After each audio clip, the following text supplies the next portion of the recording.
ये 14 जनवरी को जब मकर संक्रांति होता है ना, उस दिन मैं गई थी नॉर्विट मॉल। और वहाँ से होके मैं गई, यहाँ पर एक एग्जीबिशन लगता है शिल्पारामम, बहुत फेमस है और बहुत सालों से चलता है, 2 महीने का रहता है। तो मैंने सोचा आप लोगों को उसका टूर दिखाती हूँ।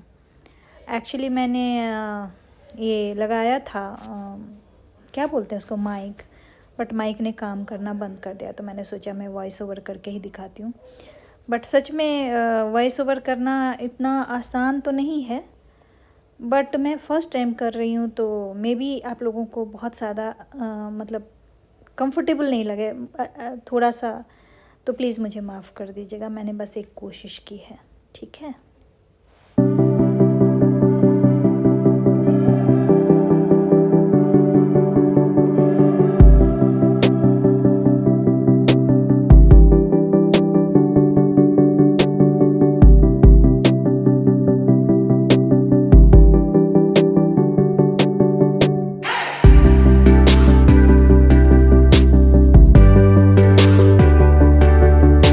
देखिए यहाँ पे कुर्तीज़ का जो पीस है वो सब था। तो और यहाँ पर बहुत सारी चीज़ें,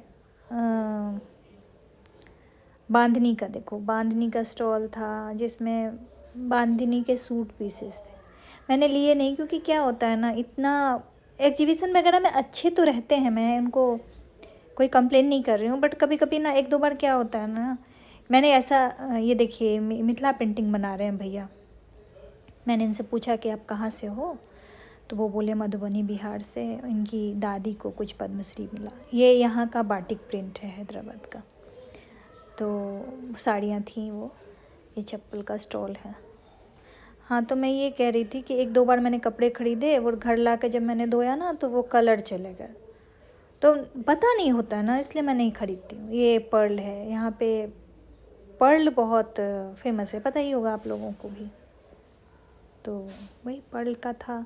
ये साड़ियों का स्टॉल है। मैंने पूछा इनसे कि इसकी साड़ी की कीमत कितनी है, वो उन्होंने बताया 1500 रुपीज़। यहाँ मोर पंख था, मैंने पूछा मोर पंख का प्राइस कितना है, तो उन्होंने बताया कि ईच 50 रुपीज़। मैं बोली रहने दीजिए भैया, मुझे चाहिए नहीं। ये है लकड़ी का थोड़ा बहुत आइटम था, तो मैंने अपने बेटे को दिखाया। क्या होता है ना, आजकल बच्चे गांव कहाँ जा पाते हैं, गांव नहीं जा पाते हैं। तो गांव के कल्चर को भी हम एग्जीबिशन वगैरह में देखते हैं, क्योंकि यहाँ पे इतनी सारी चीज़ें होती हैं ना, देखने को, दिखाने को, समझने को, हर स्टेट की चीज़ें होती हैं। तो बच्चों को भी तो पता है। देखिए यहाँ पे बोटिंग हो रहा था, लोग बोटिंग कर रहे थे। पानी तो कुछ बहुत साफ़, स्वाभाविक है नहीं होगा, बट ठीक था। इन लोगों ने गांव बनाया था। गांव में देखिए गांव का क्या कल्चर होता है साउथ में, वो सारी चीज़ें दिखाई गई थी। ऐसे पूरे इंडिया में एक जैसा ही कल्चर होता है, मैंने ज़्यादा डिफरेंस नहीं देखा है। हर जगह ऑलमोस्ट सेम चीज़ें होती हैं। देखिए फार्मर फार्मिंग कर रहा है, और ये जो अम्मा जी हैं ये मुग्गू डाल रही हैं। मुग्गू यहाँ का कल्चर है, हैदराबाद का, मतलब तेलंगाना आंध्रा का। ये लोग ना सुबह हेड बाथ करके और घर के आगे मुग्गू डालती हैं, बहुत शुभ माना जाता है। मैं भी अपनी मेड को बोलती हूँ डालने के लिए, और वो डाल के जाती है। तो देखने में भी अच्छा लगता है, और यहाँ पे बहुत ही इसका महत्व है। तो ठीक है, जहाँ रहते हैं वहाँ की चीज़ें हमें करनी चाहिए। देखिए बार बाल काट रहा है, तो बच्चों को ये सब चीज़ें कहाँ देखने को मिलेंगी बताओ। बच्चे तो सैलून में जाएंगे, बाल कटवाएंगे, ज़्यादा से ज़्यादा हम अर्बन वाले को घर बुला के कटवा देंगे। ये सब चीज़ें बच्चों को कहाँ दिखेंगी। तो इसलिए मैंने कोशिश की कि बच्चों को यूट्यूब के माध्यम से दिखाया जाए, और घर के भी जो बच्चे हैं वो लोग भी देखें। यहाँ पे एक भक्तम्मा, मतलब दुर्गा पूजा में ना हम लोग जैसे माँ दुर्गा का पूजा करते हैं ना, तो यहाँ पे ना भक्तम्मा माँ की पूजा की जाती है। वो भी दुर्गा जी का एक स्वरूप है। देखिए नारद जी बने हुए हैं, कोई भाई साहब। यहाँ पे ये दुर्गा पूजा में ही ये फेस्टिवल होता है। और फिर उस गांव से मैं बाहर निकल के और फिर आगे चलते हुए देखिए ये बैलगाड़ी है। अब बैलगाड़ी बच्चों को कहाँ दिखेगा, अब तो गाँव में भी नहीं चलती है बैलगाड़ियाँ, है ना। तो मैंने इसीलिए माइक लगाया था कि ये ओरिजिनल साउंड जो गले में घंटी बजती है बैल के वो सुने लोग, बहुत ही प्यारा लगता है। बट मेरा माइक ख़राब हो गया था। ये मिट्टी के बर्तन हैं, बहुत सारे थे। मैंने भी सोचा कि मैं दही डालने के लिए लूँ, बट बड़े थे तो मेरे यूज़ के नहीं थे तो मैंने नहीं लिया। ये पर्ल का था। ये आर्टिफिशियल ज्वेलरी वगैरह, ये सारी चीज़ें तो हर जगह मिल जाती हैं, कोई बात नहीं। फ्लावर्स थे, ये गेट पे लगाने वाले तोरण, एंड ये शॉल वगैरह। हाँ देखिए, ये कलमकारी प्रिंट है जो इधर स्पेशली इधर आंध्रा तेलंगाना का ये जो है कलमकारी बहुत फेमस होता है। तो ये कलमकारी प्रिंट है। चूड़ियाँ थी, लाख बैंगल्स जो जयपुर की थी और बिहार से भी था। तो मैंने एक दो का प्राइस पूछा, पर प्राइस काफ़ी एक्सपेंसिव लगा। मैं तो नहीं पहनती हूँ, पर किसी को देने लेने के लिए मुझे अच्छा लगता है। चूड़ियों का शौक़ जिनको होता है मैं देती हूँ।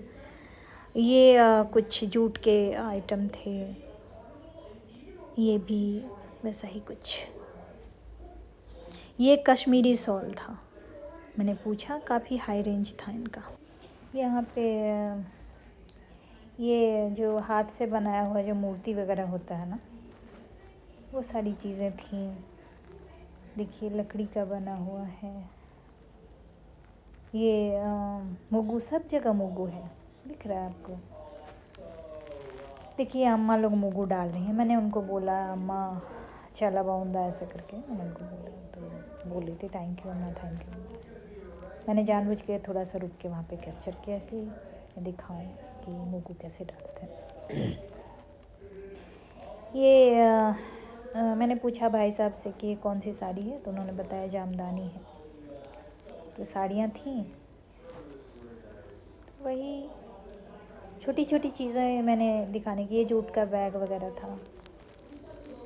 हर एग्जीबिशन में यही सब चीज़ें होती हैं, बट कुछ एक दो चीज़ ऐसा होता है जो आपको कुछ खास दिखता है। ये भैया वो कर रहे थे, नेम प्लेट होता है ना, वो बना रहे थे। ये बांस की चीज़ें हैं। देखिए अब ये सब चीज़ें तो मतलब सच में विलुप्त होती जा रही हैं। ये सूप डगड़ा हम लोग जो भी बोलते हैं, अब आपके यहाँ क्या। ये देखिए क्रोशिया का आइटम, हम लोग भी बहुत बनाए हुए हैं क्रोशिया, बट अभी कहाँ। अभी तो ये लकड़ी का बना हुआ जो है मूर्ति वगैरह, इतना अच्छा खुशबू आ रहा था ना जब मैं यहाँ से क्रॉस कर रही थी। लग रहा था चंदन का बना हुआ है। चंदन तो नहीं होगा, कुछ एक आइटम होगा जिसकी वजह से इतनी अच्छी खुशबू आ रही थी। कितना अच्छा मंदिर है, देखिए बालाजी हैं और गणपति बप्पा, बालाजी, जय भगवान, राधा कृष्ण, बहुत सारे थे यहाँ पे। फ्लावर्स लगे हुए थे, इतना अच्छा लग रहा था इन फ्लावरों को देख के। मन कर रहा था यहीं बैठ जाऊँ थोड़े टाइम, बट काफ़ी टाइम हो चुका था घर पहुँचने